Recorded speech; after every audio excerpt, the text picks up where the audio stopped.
Austin, let's start with you. Clippers' big story, Darius Garland. What is the plan for him tonight in L.A.? Well, I think for him, it's about him just getting his rhythm. You know, he's been out for a significant amount of time. Obviously, it takes time just getting your first win. You'll probably notice that in the first couple of minutes of him just trying to get up and down the court. He's dealt with injuries before, obviously. His career's been kind of riddled with it, unfortunately. So he has experience knowing how to get back.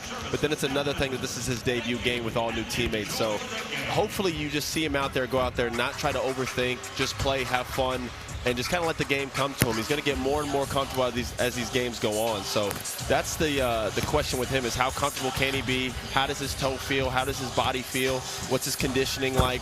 Where's his rhythm? How is he used to playing with guys like Kawhi? This is a completely different team than what he was playing with in Cleveland. So these are the questions that you would have concerning, obviously, tonight in his debut versus the Warriors. Austin, when you're talking to Coach Lou, talking about Darius Garland, what are those expectations with he and Kawhi? How excited? How does he see him being utilized? What's the feel that he's looking for with these two? Well, he's a star guard, and let's not forget who he's replacing. He replaced James Harden, who was a pivotal piece to this team. So the expectations for Darius are to come in and have a huge impact. This is a guy, they have similar games. Obviously, him and James are both playmakers, like to play on the ball. I do think Garland can unlock a little bit more of a catch-and-shoot ability rather than James is more of a rhythm scorer. So just in terms of him being able to play with Kawhi and know how to space with him, that's one thing I think could work. I think this trade was made just because their window is a little bit longer, obviously with Garland's age.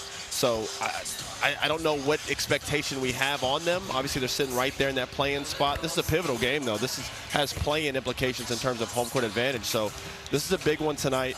But for the future regarding Garland and this team, he's just got to continue to be who he has been, and that's a star guard. Yo, Austin, what's up? It's E.T. So last season, the Clippers won 18 of the last 21 games. What do they need to do this season to replicate that and make a strong playoff push in the season? E.T., you don't need to announce yourself. There's only one person I know that talks like that. You're the only person that has that type of voice. It's you and Little Yachty are the only two people I've ever heard sound like that. And it's still the sexiest voice on TV. I mean, yeah, they got to make a run here. Obviously, I don't think they planned on being in the play-in spot right now. They've had a lot of injuries. Collins goes down last night again with an arm injury, so he's not playing tonight. But they got Garland back.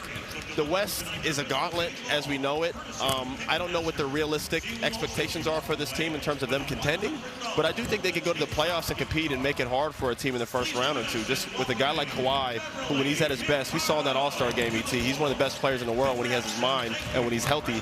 So that's where I have that expectation of this being a team that could possibly make it difficult for maybe a young Spurs team or some of these young teams that are going to have a high seed. They could possibly be troubled. Yeah, they're a fun team to watch when they're rolling. Hit subscribe for more news, highlights, and analysis from the NBA on NBC.